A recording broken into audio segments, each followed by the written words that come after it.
Praise the lord. హల్లెలూయా. దేవుని నామానికి మహిమ కలుగును గాక. yes lord, thank you lord.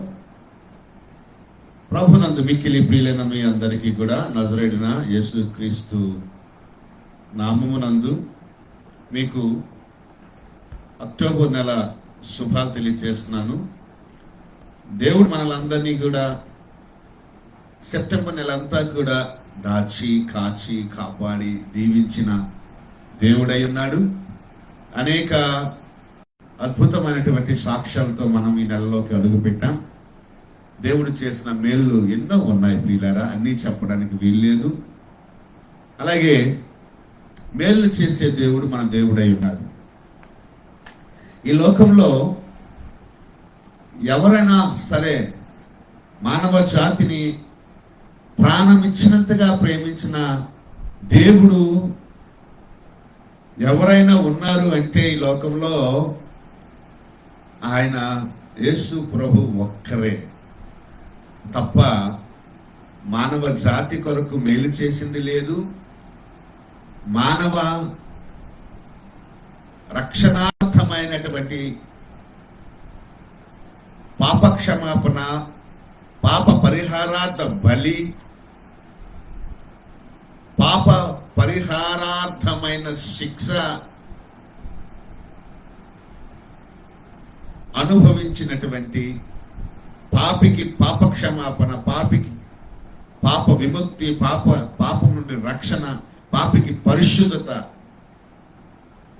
ఇచ్చిన దేవుడు యేసు క్రీస్తు ప్రభు తప్ప ఇంకా ఎవరు కూడా ఈ లోకంలో లేరు. నజరేయుడైన యేసు క్రీస్తు ప్రభు. అలాగే రోగులకి స్వస్థత,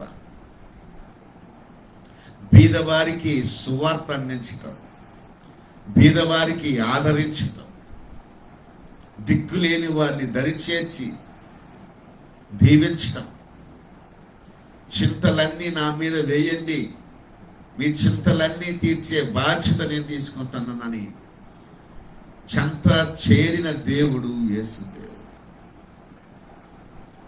పాపికి ఆశ్రయమయ్యాడు, పాపికి పరిశుద్ధతనిచ్చిన ప్రభు అయ్యాడు, పాపికి పరలోకాన్ని ఇచ్చే ప్రభు అయ్యాడు.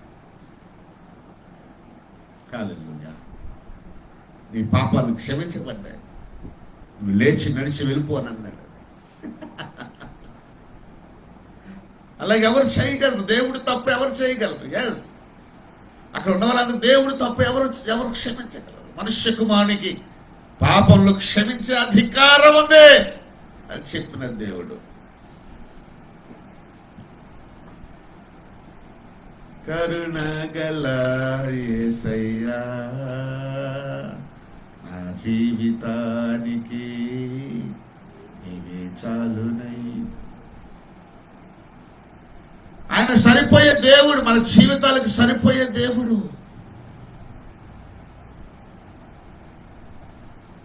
సరిపెట్టుకోవలసినంత సమాధానాన్ని ఇచ్చే దేవుడు. ఈ లోకంలో మనుష్యుడు చాలా బిజీ అయిపోయాడు. చాలా పిల్లలు చూడండి, ఉదయం నుంచి సాయంత్రం వరకు బిజీ, రాత్రికి ఇంటికి వచ్చాక మళ్ళీ బిజీ. అలాగే స్త్రీలు పురుషులు బయట పనులు చేసుకోవడానికి వెళ్ళిపోతున్నారు. కూలి వాళ్ళు కూడా భార్య భర్తలు కష్టపడుతున్నారు. ఉద్యోగస్తులు కూడా భార్య భర్తలు బయట బతుకుతున్నారు, సాయంత్రానికి వస్తున్నారు. కాస్త ఒక 10 నిమిషాలు మాట్లాడుకునే టైం ఉంటే మాట్లాడుకుంటున్నారు. దరిద్రం ఏంటంటే తినటానికి కూడా తిండి లేని, తినటానికి తిండి ఉన్నా తినటానికి సమయం లేనంతగా మానవుడు బిజీ అయిపోయాడు. సొంత భార్యతో మాట్లాడడానికి సమయం లేదు, సొంత పిల్లలతో కూర్చోడానికి సమయం లేదు, సొంత భర్తతో మాట్లాడడానికి సమయం లేదు, సొంత పిల్లలతో కూర్చొని మాట్లాడే సమయం లేదు. సొమ్ము సొమ్ము సొమ్ము సొమ్ము సొమ్ము సొమ్ము, సోకు సోకు సోకు సోకు. ఏ ఇంటిలో కూడా మనశ్శాంతి అనేది లేకుండా పోతుంది తప్ప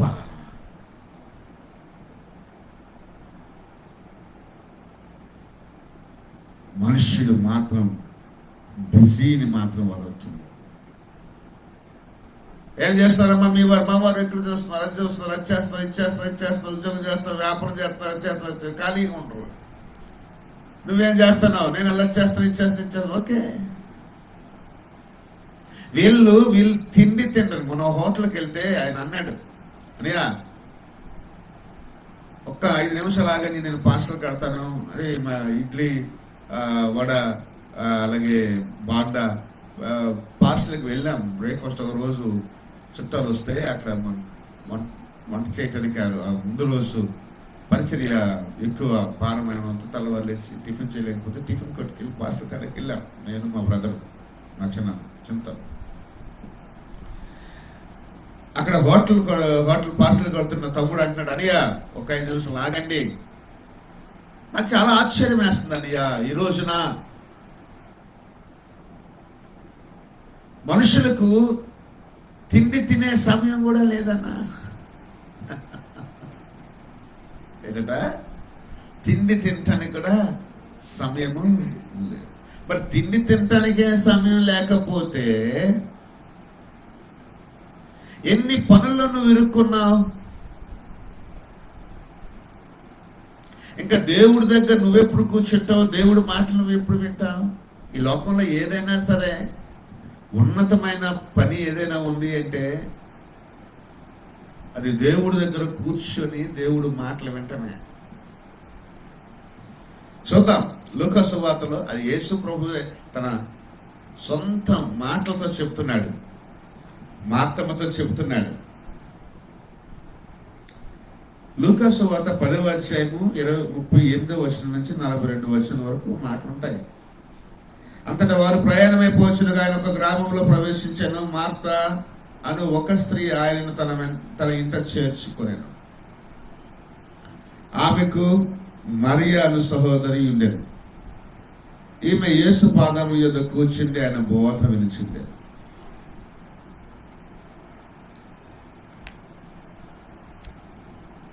మాత విస్తారమైన పని పెట్టుకున్న చేత తొందరపడి ఆయన యొద్దకు వచ్చి, ప్రభువా నేను ఒంటరిగా పనిచేయటకు నా సహోదరి నన్ను విడిచిపెట్టినందున నీకు చింత లేదా?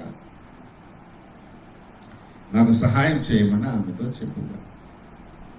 ఇది అక్కడ జరుగుతుంది. అక్కడ ప్రభు అన్నాడు, అందుకు ప్రభువు, మార్త నీవు అనేకమైన పనుల గురించి విచారం కలిగి తొందరపడుచున్నావు, కానీ అవసరమైనది ఒక్కటే, మరియు ఉత్తమమైన దాన్ని మరియా ఉత్తమమైన దానిని ఏర్పరచుకోనే. అవసరమైనది ఒక్కటే. హల్లెలూయా. అది ఆమె యొద్ద నుండి తీసివేయబడదని ఆమెతో చెప్పారు. ప్రియులారా, ఈ రోజున మనుషులు చాలా పనులతో బిజీ అయిపోతున్నారు. People are busy with many things, with many works.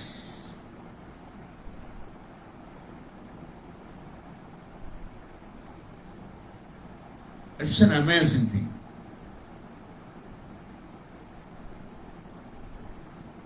Marvelous. ఎలాగా ఇన్ని పనులు మనిషి అప్పుడు చేస్తున్నాడా? ఆశ్చర్యమే నిజంగా. కానీ మానవ జీవితానికి అవసరమైనది ఒక్కటే. ప్రభు చెప్తున్నాడు, అవసరమైనది ఒక్కటే.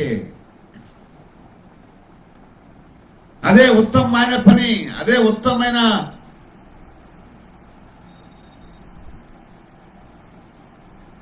పరిస్థితి. అది మరియా ఎంచుకుంది, ఏర్పరచుకుంది. నీవైతే విస్తారమైన పనులు పెట్టుకున్నావు, తొందరపడుతున్నావు. విస్తారమైన పని పెట్టుకున్నావు, బాధపడుతున్నావు. విస్తారమైన పనులు పెట్టుకున్నావు, విచారం కలిగి. ఇది అవసరమైనది ఒకటే. ఏమండి, నేను ఇక్కడ ఒక మాట చెప్తాను. మార్తమ్మకు యేసు ప్రభు మీద ప్రేమ లేదనుకుంటున్నారా? యేసు ప్రభు మీద ప్రేమ ఉంది కాబట్టే మార్తమ్మ యేసు ప్రభుని ఇంటికి పిలిచింది. Martha invited the Lord into her house because Martha loves the lord.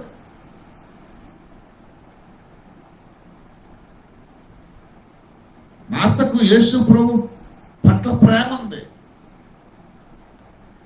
అందుకోసమే ఆయన్ని ఇంటికి పిలిచింది. ఎవరైనా ఇంటికి పిలిచారంటే మన మీద ప్రేమతోనే పిలుస్తారు, లేకపోతే పిల్లలు. ప్రేమ లేకపోతే పిల్లలు. యేసు ప్రభు మీద తనకు ప్రేమ ఉన్నప్పటికీ కూడా, యేసు ప్రభు మీద గౌరవం ఉన్నప్పటికీ కూడా ఆమె ఉత్తమమైనది ఎంచుకోలేకపోయింది, ఏర్పరచుకోలేకపోయింది. యేసు ప్రభు ఏమి, నేను ఇంటికి వస్తే నాకు బిర్యానీ వండాలి, చికెన్ వండాలి, మటన్ వండాలి, గారెలు వండాలి, బూర్లు వండాలి అని కోరుకున్నాడా? కోరుకోలేదే. ఆయన మీద ప్రేమతోనూ ఆయన మీద గౌరవంతోనూ అనేకమైనవి పనులు చేస్తున్నామే. వంట పని చేస్తుంది, అలాగే ఇంకా ఇంటి పని చేస్తుంది, అనేకమైన పనులు పెట్టుకుంది. కానీ మరియా ఆమె సహోదరి యేసు పాదాల చెంత కూర్చొని యేసు చెప్పే మాటలు, యేసు చెప్పే బోధ వింటుంది. ఆ తరువాత మార్తమ్మ అంటుంది కదా, నా సహోదరు నన్ను వదిలేసి నీ దగ్గర కూర్చుంది, నీకేమైనా చింత లేదా? నేను ఒక్కదాన్ని ఇన్ని పనులు చేసుకోవడం కష్టం అవుతుంది కదా, నా సహోదరుని పంపించు. ఏమండి, యేసు ప్రభు ఏమైనా పిలిచాడా నువ్వే వచ్చి కూర్చో అని? ఆ ఇంటికి ఎవరు పిలిచారు ఆయన్ని? మార్తను పిలిచింది. మార్తమ్మ యేసు ప్రభు పాదాల చెంత కూర్చోవాలి. ఇంట్లో ఉన్న వాళ్ళందరూ యేసు ప్రభు పాదాల చెంత కూర్చోవాలి. నిన్న మా ఇంటికి ఒక ప్రవక్త వచ్చారు చెన్నై నుండి. నేను, నా భార్య, మా బిడ్డలు. చిన్నోడు మా ఇంట్లో ఉన్నాడు, పెద్దోడు విశాఖపట్నంలో చదువుకుంటున్నాడు. ఇంట్లో ముగ్గురం వచ్చి కూర్చున్నాం. ఆ ప్రాఫిట్ కూడా ప్రార్థన చేసినప్పుడు కుటుంబంతో కూర్చున్నారు, మోకరించారు.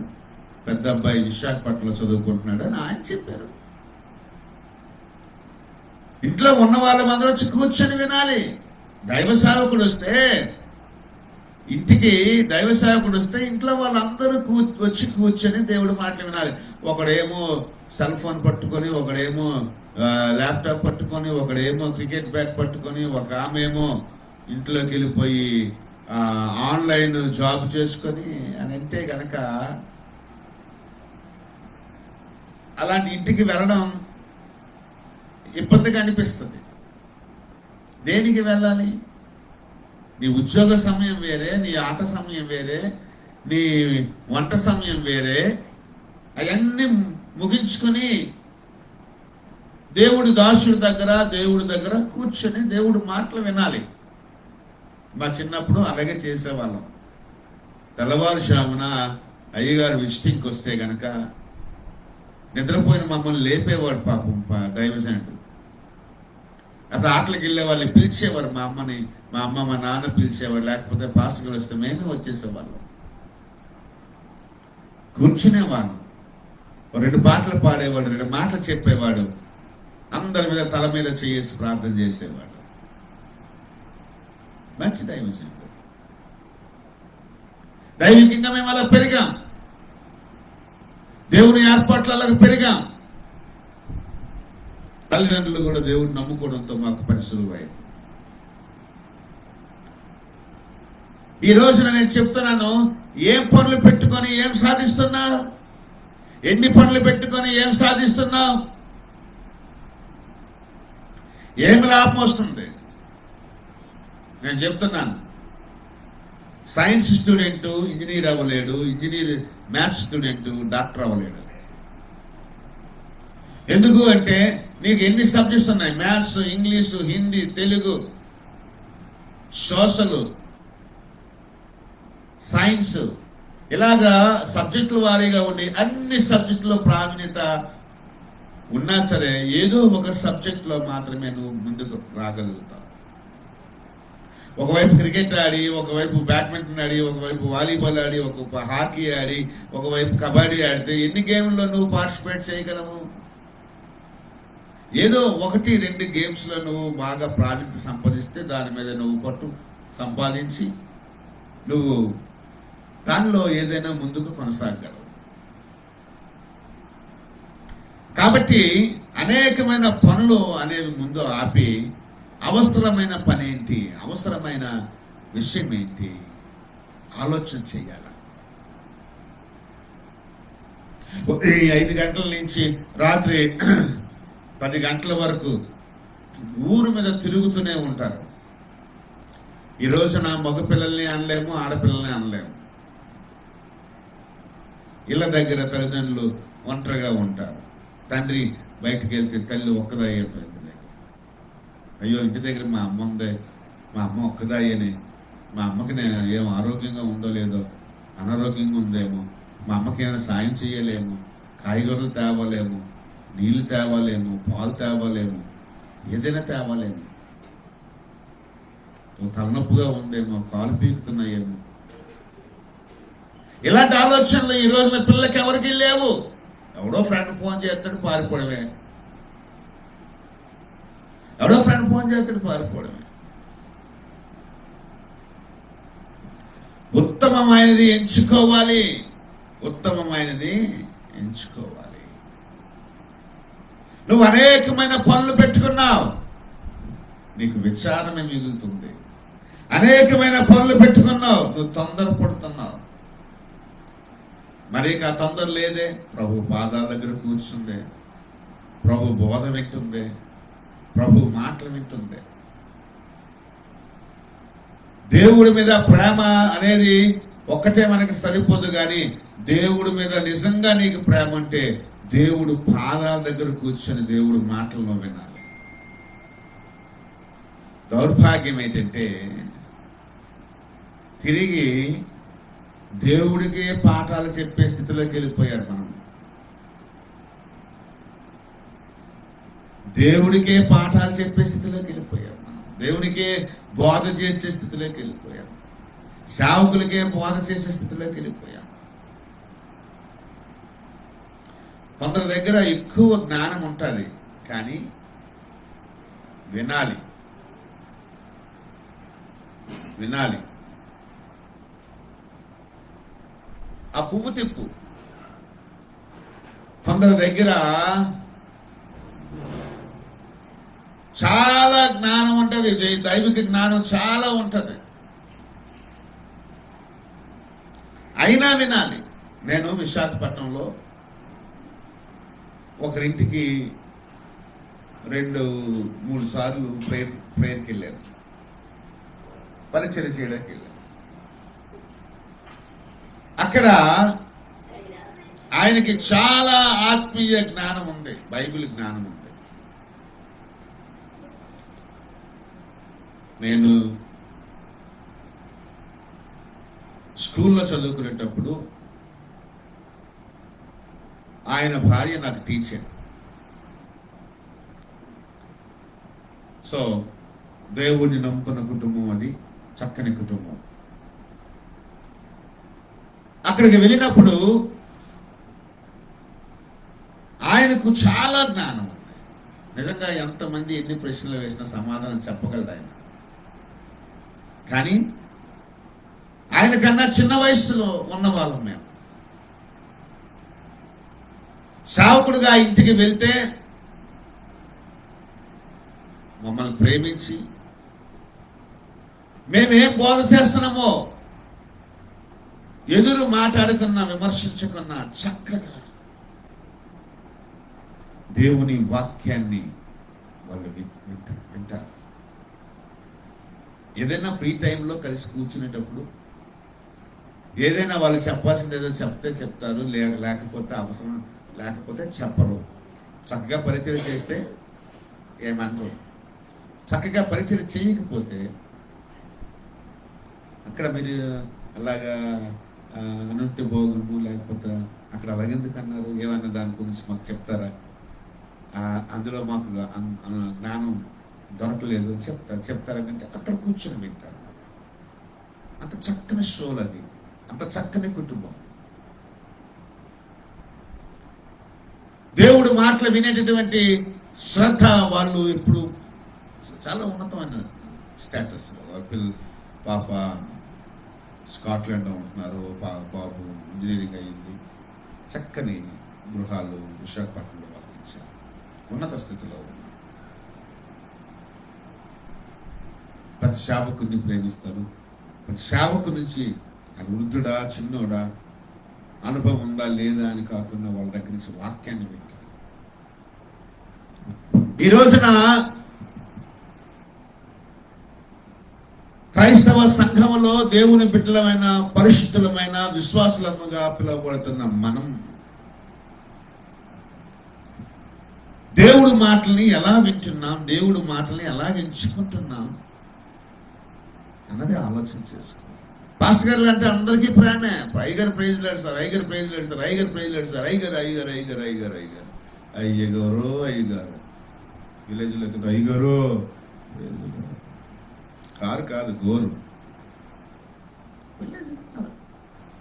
పలుకుతారు. వాళ్ళ భాష మనకు తెలుసు కాబట్టి, వాళ్ళ ప్రేమ మనకు తెలుసు కాబట్టి అమ్మా ఏనాయనా అని అంటారు. దేవుడి మీద ప్రేమ అనేది ఒకటే కాకుండా దేవుడు చెప్పే మాటలు వినడానికి దేవుడు పాదాల దగ్గర నువ్వు కూర్చుంటున్నావా లేదా? ఈరోజు నీ చెవి ఆత్మ చెప్పు సంగతులకు నువ్వు చెవి ఎగుతున్నావా లేదా? ఎల్లప్పుడూ ప్రార్థనలో నువ్వు దేవుడు చెప్పుకోవడమే తప్పించి దేవుడు చెప్పే సంగతులకు నువ్వు చెవి ఒగ్గుతున్నావా లేదా? దేవుడు నీతో మాట్లాడుతున్నాడా లేదా? నేను నా భార్యకి చెప్తాను, నాకు సాయంత్రం పూట 6 నుంచి 7, 7:30 వరకు ప్రార్థన చేసుకునే అలవాటు ఉంది.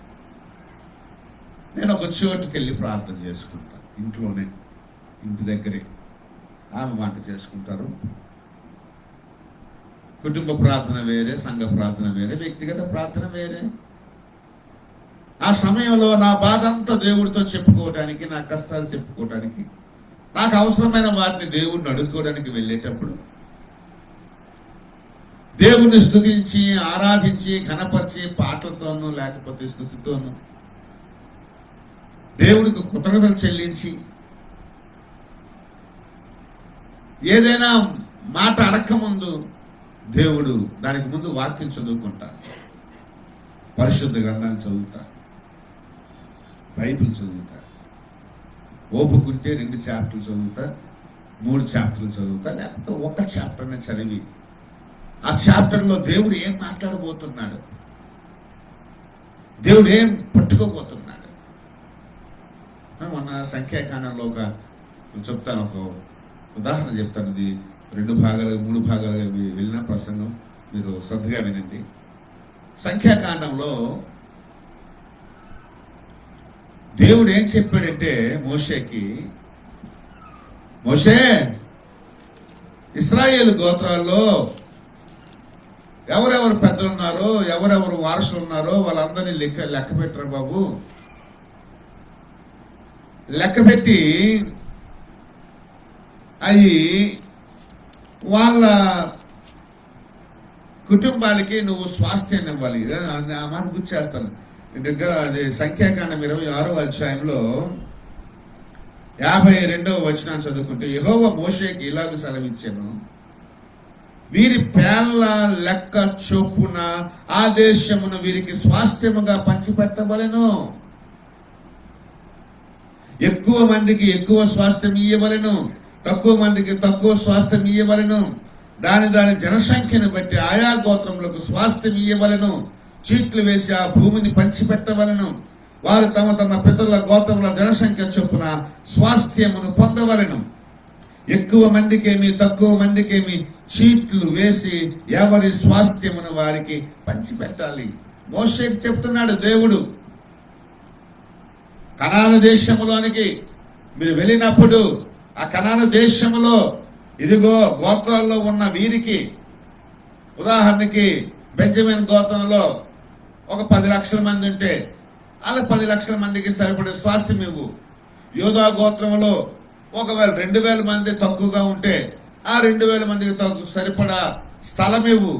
ఆ దేశాన్ని అలాగా 12 గోత్రాలకు, 12 గోత్రాల్లో మిగిలిన వారికి, పెద్దవారిని మొదలుకొని వాళ్ళకి స్వాస్థ్యంగా ఇవ్వడానికి ఆ భూమిని నువ్వు చీట్లు వేసి వీళ్ళకి గోత్రాల్లో ఎక్కువ మంది ఉన్నవారికి ఎక్కువగా, తక్కువ మంది ఉన్నవారికి తక్కువగా నువ్వే పంచిపెట్టాలి అని. కనాను దేశంలోనికి ప్రవేశించక ముందు దేవుడు ఆ అరణ్యంలో, సీనాయి అరణ్యం అనుకుంటాను ఇది, ఆ అరణ్యంలో దేవుడు వారికి ఆజ్ఞాపించాడు, మోషేకి ఆజ్ఞాపించాడు. మోషే నాయకుడు కాబట్టి మోషేకి ఆజ్ఞాపించాడు. ఈలోపు మోషే ఆ పని మొదలు పెట్టాడు. రండరా ఇప్పుడు మీ మీ గోత్రాలకి, మీ వంశస్థులకు మీకు సరిపడా స్వాస్థ్యాన్ని దేవుడు ఇమ్మన్నాడు. రండి, మీరు ఎంతమంది ఉన్నారు లెక్క పెట్టండి, మీరు ఎంతమంది లెక్క పెట్టండి, మీరు 12 గోత్రాల చెప్పున లెక్క పెట్టుకుంటే లెక్క చెప్పున అందరూ వచ్చారు.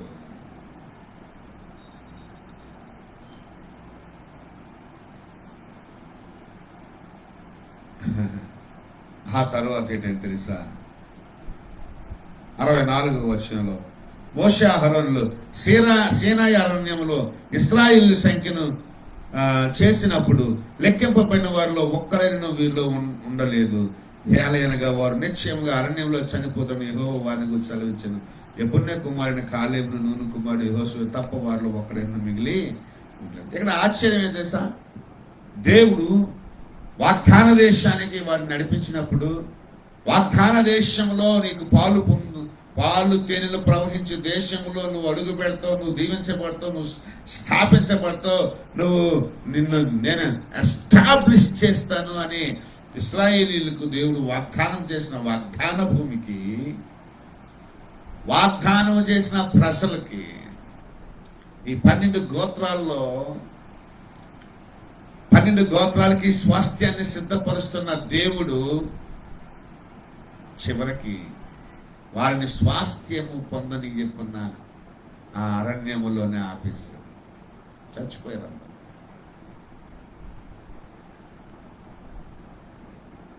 శ్రద్ధగా వినాలి ఈ మాట. దేవుడు అన్యాయస్తుడేం కాదు.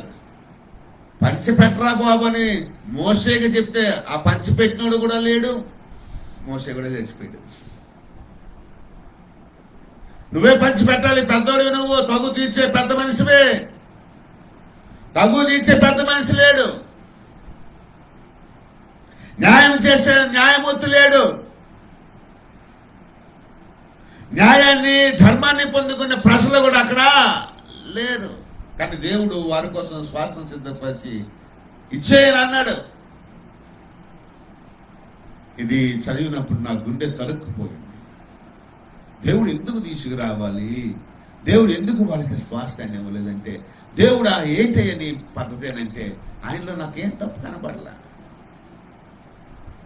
మోషే ఒకరోజు అడ్డం పడ్డాడు, ఇశ్రాయేల్ని ఇక్కడే చంపేస్తానంటే అడ్డం పడ్డాడు. చంపకు, ఆ దేశానికి తీసుకుపోవాలి. సరే నిన్ను బట్టి ఊరుకుంటున్నాను, ఇప్పుడే చంపడం లేదని అన్నాడు. వారి అవిధేయత, వారి అపవిత్రత, అపరిశుద్ధత, దేవుడికి వ్యతిరేకంగా తిరిగి దేవుణ్ణి ఆరాధించని యోగ్యత లేనటువంటి దానిని ఆరాధించినందుకు దేవుడుకు వెన్నుపోటు పొడిచినందుకు వీళ్ళందరూ కూడా వెన్నుముక విరిగినట్టుగా ఇశ్రాయేలీలో ఉన్నటువంటి ఈ గోత్రంలో ఉన్న ప్రతి ఒక్కరు కూడా చచ్చిపోయి 2 మాత్రం మిగిలారు. వాళ్ళెవరు? కాలేబు, యెహోషువ.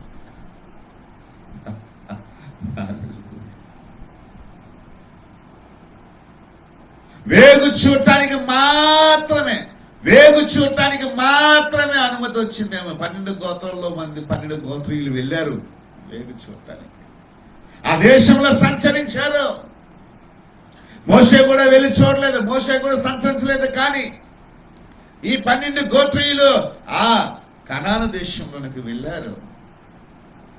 అందులో కాలేబు, యెహోషువ ఇద్దరు మాత్రమే విశ్వాసంతో, దేవుడి మీద నమ్మకంతో, అక్కడ అసాధ్యమైనటువంటి పరిస్థితులు వీళ్ళకి ఎదురైనా సరే వాటికి భయపడక దేవుడి యొక్క నమ్మకంతో మాట్లాడారు. దేవుడి యొక్క విశ్వాసాన్ని కనపరిచారు. ఇక్కడ మనం అర్థం చేసుకోవాల్సింది ఏంటి? ఈ రోజున చాలా మంది దేవుడు సేవలోనికి వస్తున్నారు, ఉద్యోగాలు వస్తున్నాయి, వ్యాపారాలు చేసుకుంటున్నారు, ఉపాధులు కలుగుతున్నాయి, పైసలు వస్తున్నాయి, వాహనాలు వస్తున్నాయి, బిల్డింగ్స్ వస్తున్నాయి, క్యాంపస్లు వస్తున్నాయి. కానీ వాటిని అనుభవించే ఆయుష్ మాత్రం పోగొట్టుకుంది. స్వాస్థ్యాన్ని అనుభవించే ఆయుష్ పోగొట్టుకుంటున్నారు. చక్కని బిల్డింగ్స్, చక్కని కార్లు, చక్కని క్యాంపస్, ఆయుష్ను పోగొట్టుకుంటున్నారు కొంతమంది, ఆరోగ్యాన్ని పోగొట్టుకుంటున్నారు కొంతమంది. కొంతమందికి కడుపు కోత మిగులుతుంది. కొంతమందికి ఏంటంటే కొత్తగా ఇల్లు కట్టుకున్నాక, కొత్తగా ఆస్తులు కూడకు పెట్టుకున్నాక పిల్లలు చనిపోతున్నారు కొంతమంది. ఇది చాలా మంది జీవితాల్లో జరిగింది. కానీ దేవుణ్ణి మనం ఒకటి అడగాలి, దేవాని స్వాస్థ్యము నాకు, నా భార్య బిడ్డలకు, మాకు తరతరాలకు స్వాస్థ్యంగా ఉండాలి. నీవిచ్చిన ఆశీర్వాదం అది, మేము దాన్ని అనుభవించాలి, మా పిల్లలు అనుభవించాలి అని ఏ రోజైనా నువ్వు ప్రార్థన చేసావా? లేక ఏ రోజైనా నీ వ్యతిరేకత, నువ్వు కనపరిచిన, దేవుడికి కనపరిచిన అవిధేయతకు, వ్యతిరేకతకు, అపరిశుద్ధతకు యవ్వాను క్షమించని ఎప్పుడైనా వేడుకున్నావా? దేవుడి వైపు తిరిగావా? లొంగావా? ఒకడు తన ఈ లోకమంతా సంపాదించుకుని తన ప్రాణం ఆ రాత్రే పోగొట్టుకుంటే వానికి ఏమి ప్రయోజనం? చెప్పండి. ఈ మాటలు ఎవరెవరు వింటున్నారో నాకు తెలియదు. దేవుడి సేవకులు వినొచ్చు, విశ్వాసులు వినొచ్చు, సంఘ పెద్దలు వినొచ్చు, లేక క్రైస్తవులు కాని వారు వినొచ్చు. అన్నీ సంపాదించుకొని ఆరోగ్యాన్ని పోగొట్టుకుంటే, ఆనందం పోగొట్టుకుంటే, ఆయుష్ పోగొట్టుకుంటే ఆ స్వాస్థ్యం ఎందుకు? చెప్పమ్మా కదా. ఇల్లున్నాయి, అన్నీ ఉన్నాయి, ఆ ఇంట్లో బతకడానికి మనం లేకపోతే ఇల్లు ఎందుకు? మా పని మీ ఊర్లోనే ఒక ఆయన చర్చి కట్టాడు, ఇల్లు కట్టాడు, కట్టి చచ్చిపోయాడు. అవునా కదా ముసలుడు? రాత్రి మీటింగ్ నిన్న రాత్రి మీటింగ్, మొన్న రాత్రి మీటింగ్ వచ్చాను.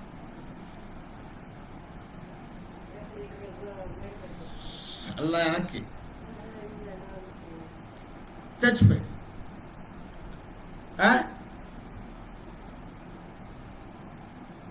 దేనికి ఇల్లు కట్టాలి? దేనికి మేడలు కట్టాలి? దేనికి మందిరం కట్టాలి? దేనికి నువ్వు కట్టాలి? దేనికి కట్టాలి? నీ దగ్గర ఒక 50 మంది ఉన్నారా, 20 మంది ఉన్నారా, 100 మంది ఉన్నారా, వాళ్ళకి దేవుడి సన్నిధి కట్టాలి. తప్పు కాదు, కట్టు. ఇల్లు కట్టాలి. నీకు ఒక 2 పిల్లలు ఉన్నారా, 3 పిల్లలు ఉన్నారా, ఒక బాబు ఉన్నాడు, ఒక పాప ఉందా, లేకపోతే 2 బాబులా, 2 పాపలా, కట్టు. నీ భార్య బిడ్డలకి గొడుగు కావాలి, అందులో తప్పే లేదు. నువ్వు కట్టిన ఇల్లుకి, నువ్వు కట్టిన మందిరంలో నువ్వు సేవ చేయాలి, నువ్వు జీవించాలి, నీ బిడ్డలతో జీవించాలి. నీ బిడ్డలు నువ్వు కోల్పోకూడదు. నీ బిడ్డల్ని నువ్వు దూరం, నీ బిడ్డలకు నువ్వు దూరం అవ్వకూడదు.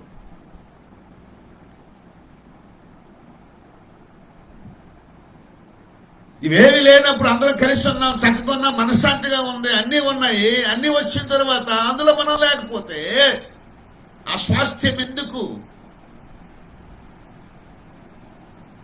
దేవుడు ఏది అడిగినా ఇచ్చేస్తాడు.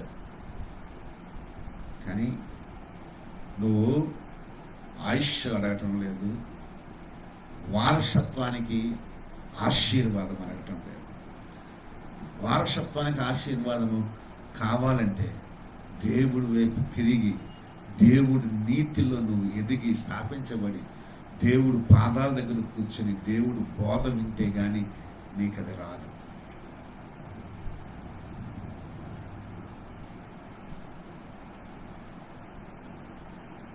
నేను అబ్రహాము దేవుణ్ణి, నేను ఇస్సాకు దేవుణ్ణి, నేను యాకోబు దేవుడు అని చెప్పగలిగిన దేవుడు నీ దేవుడిని ఎందుకు చెప్పడం లేకపోతున్నాడు?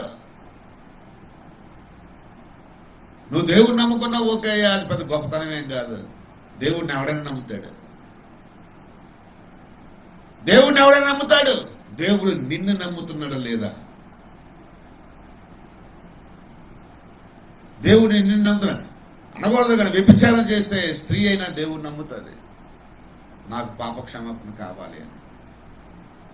వ్యాపారస్తులు వ్యాపారంలో లాభం కావాలని నమ్ముతారు. విద్యార్థులు మార్కులు ఎక్కువ కావాలని పెన్లకి, పెన్సిల్కి, అట్లకి ప్రార్థన చేయించుకుంటారు చదవకపోయినా.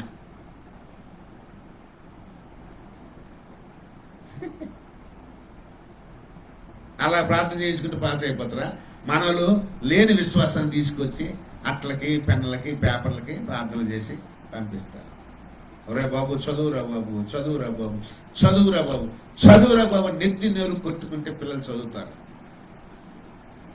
వాడు చదివితే పాస్ అవుతాడు.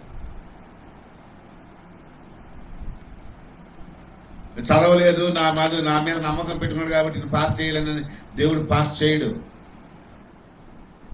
కష్టే ఫలి, కష్టే ఫలి. ఏ పని చేయకున్నా దేవా నాకు మూడు పూట్ల నాకు ఆహారం వచ్చేయాలి. ఆకాశం దిగిపోదు. పని చేయాలి లేదా? చెప్పండి అమ్మా.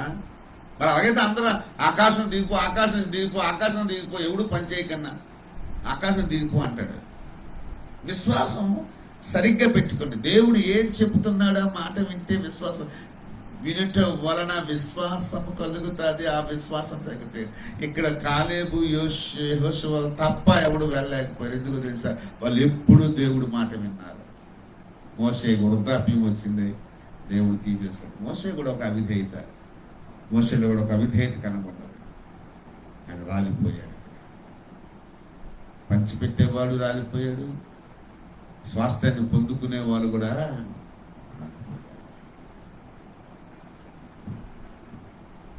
ఇన్ని సంస్థల పేర్లు, ఇన్ని సంస్థలు, WME సంస్థ అని, గమ్ సంస్థ అని, gospel to the unreached millions అని, తర్వాత గాస్పుల్ ఫర్ ఏషియా అని, ఇన్ని సంస్థలు వచ్చాయి. అన్ని సంస్థలు అలాగే కుప్పకూలిపోయాయి.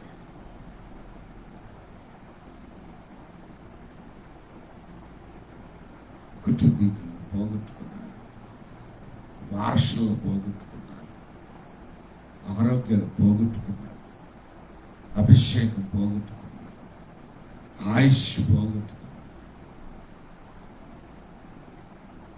ఎందుకో తెలుసా? విస్తారమైన పనులు పెట్టుకున్నారు. విస్తారమైన పనులు పెట్టుకొని తొందరపడ్డారు. విస్తారమైన పనులు పెట్టుకొని విచారపడ్డారు. యేసు ప్రభు పాదాల దగ్గర కూర్చొని మాత్రం ఎవడు బోధ? ఏమెంచుకున్నాం ఈరోజు?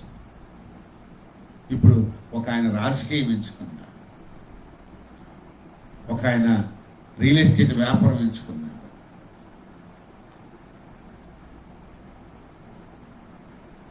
డబ్బులు సంపాదించుకున్నాడు. ఆత్మల సంపాదన. నువ్వు ఎంత డబ్బు సంపాదించుకున్నావు అన్నది దేవుడు అక్కడ చూడు. ఎందుకంటే దేవుడు డబ్బే అది. కానీ నువ్వు ఎన్ని ఆత్మలు సంపాదించావు అని మాత్రం అక్కడ చూస్తాడు.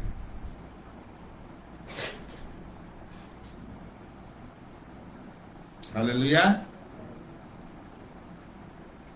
ఈ రోజున ఏమి ఎంచుకున్నావు?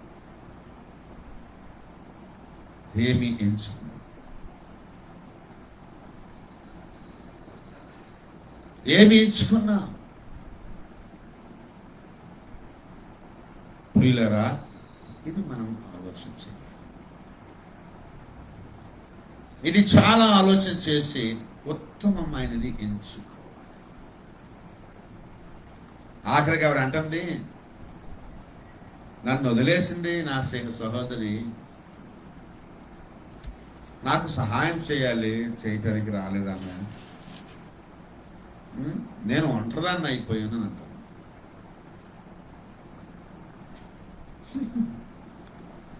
నా పనిలో నేను ఒంటరిదాన్ని. ఎస్, ఎవడు ఏర్పాటు చేసుకోమని నీకు అన్ని పనులు?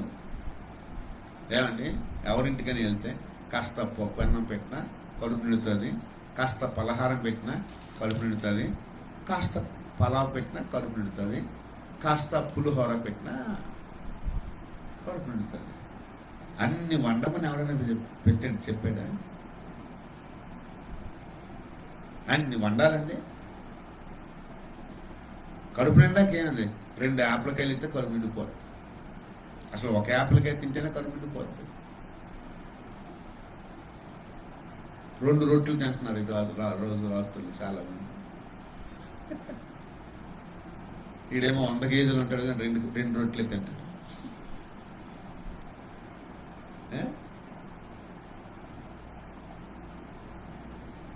తోకం వేసుకొని కొంతమంది తింటారు. 4 పప్పు గింజలు, 2 మజ్జిగ గింజలు, 10 గ్రాములు అన్నం, తోకం వేసి తినాల్సిన పరిస్థితి వచ్చింది. కోట్లు కోట్లు కోట్లు డబ్బు. ఎందుకంటే భూమి మీద బతకడానికే ఇది. అంతవరకు తెచ్చుకోవాలా మనం? దేవుడు ఏం మాట్లాడుతున్నాడో అది వినమా? దేవుడు ఏం మాట్లాడుతున్నాడో అది వినమా? దేవా నీ మాటలు నాకు కావాలి, దేవుడి దగ్గర కూర్చోమా? యేసయ్య పాదాల దగ్గర కూర్చోడమే ఉత్తమమైన పని. ఏర్పరచుకోవాలి, ఆ పని ఏర్పరచుకోవాలమ్మా. ప్రభువుని వినాలి. ఈ రోజున సెల్ ఫోన్లో మంచి సంగీత సునాదాలు వస్తున్నాయి. స్త్రీలు పాడుతున్నారు, పురుషులు పాడుతున్నారు. ఇప్పుడు ఏ స్టీవెన్స్ అని పాడవచ్చు, సారన్ సిస్టర్స్ పాడవచ్చు. వీళ్ళందరూ యేసుప్రభు పాటలే పాడుతున్నారు కదా. ఈయన పాటలు అంటే నాకు ఇష్టం లేదు, ఆమె పాటలు అంటే నాకు ఇష్టం లేదు అంటే నాకేముంది? అవి వాళ్ళ పాటల, దేవుడి పాటల. వాళ్ళకి దేవుడు దగ్గర విన్న మాటలు ఇస్తేనే కదా.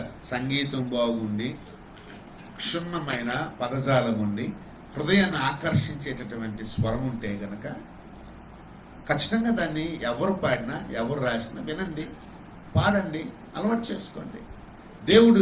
దేవుడు స్వరం విన్నట్టే అది. అలాగే దైవ సేవకులు వాక్యాన్ని చెప్పినప్పుడు, ఇప్పుడు మేము యూట్యూబ్లో చెప్తున్నాం, అలాగే ఎంతోమంది దైవ సేవకులు చెప్తూ ఉండొచ్చు. అది దేవుడి మాటలు కాబట్టి మీకు ఆకర్షణీయంగా, దేవుని ఆత్మతో నిండినవిగా అనిపిస్తే వినండి. తప్పుడు బోధ వినొద్దు, వాదనలు వినొద్దు, వివాదాలు పెట్టుకోవద్దు. వాదనలతో ఉన్న వీడియోలు ఏవి చూడకండి. ఇది నిజమా కాదా, అది సైతాను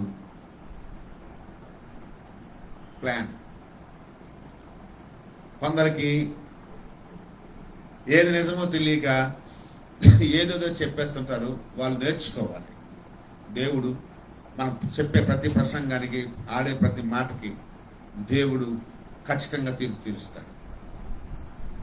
కాబట్టి అతను దేవుడి దగ్గర కూర్చొని వింటే అతని హావభావాలు మారుతాయి, వ్యక్తిత్వం మారుతుంది. ప్రార్థనా జీవితంలోకి వెళ్తే ఆయన స్వభావం మారుతుంది.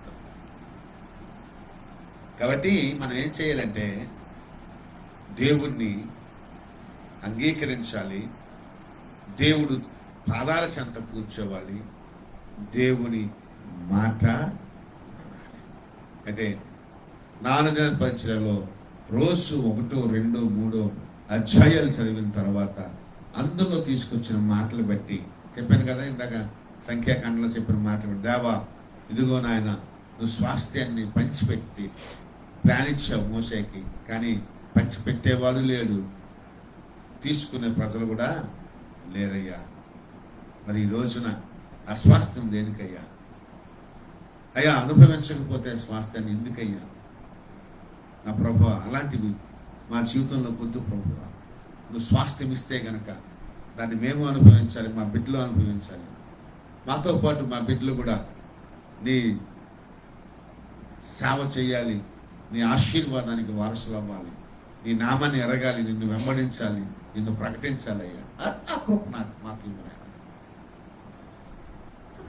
ప్రతిసారి నేను ప్రార్థన చేసుకునేటప్పుడు దేవుడు నాతో మాట్లాడుతుంటాడు. ప్రతిసారి నేను ప్రార్థన చేసుకుంటుంటే నేను ప్రవక్తను పంపించి నీ బిడ్డలిద్దరు కూడా దేవుళ్ళలోకి వస్తారు కాబట్టి వాళ్ళకి చదవ నువ్వు మంచి ఉన్నత స్థితికి వెళ్ళినవు అన్నారు.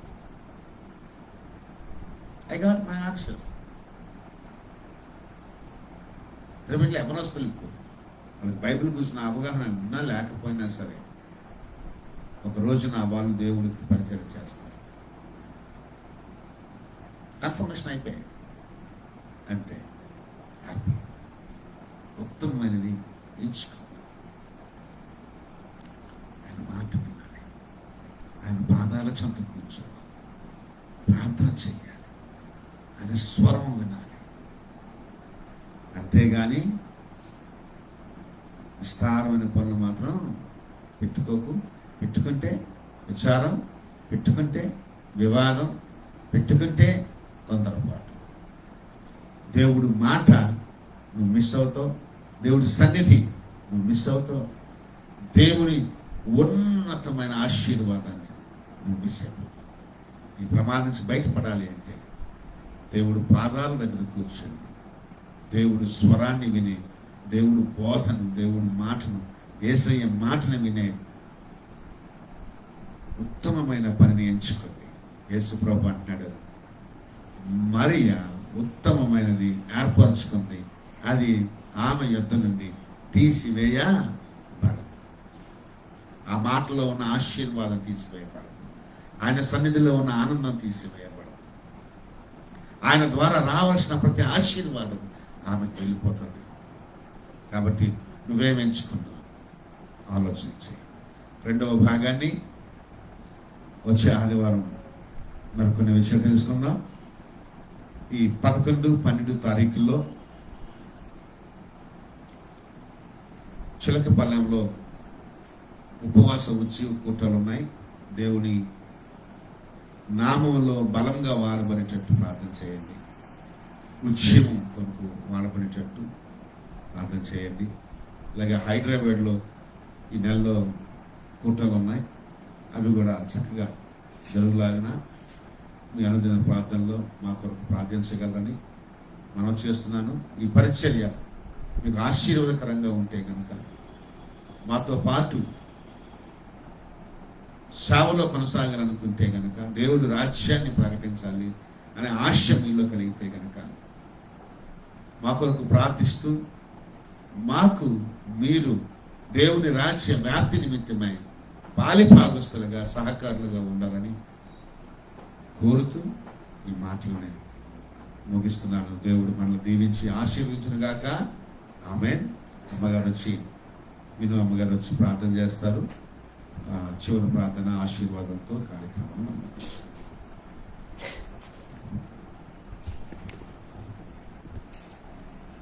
చేసుకోండి. సకల ఆశీర్వాదానికి కారణం ఘనమైన నామమున స్తుతిస్తోత్రాలు తెలుస్తుందండి ప్రభు. ఈ మధ్యాహ్నం ఇంకా సమయంలో తండ్రి దేవా నీ దాస్ ద్వారా నీ మధురమైన స్వరం ప్రభావం మనందరికీ వినిపించావు తండ్రి. స్తోత్రాలు తండ్రి. ఈ వాక్యం శాఖ మనల్ని బలపరిచాను తండ్రి. హల్లెలూయా. దేవాన్ని గొప్ప దేవుడు తండ్రి, ఆశ్చర్యకరుడు, సహాయకుడానికి స్తోత్రాలు తండ్రి.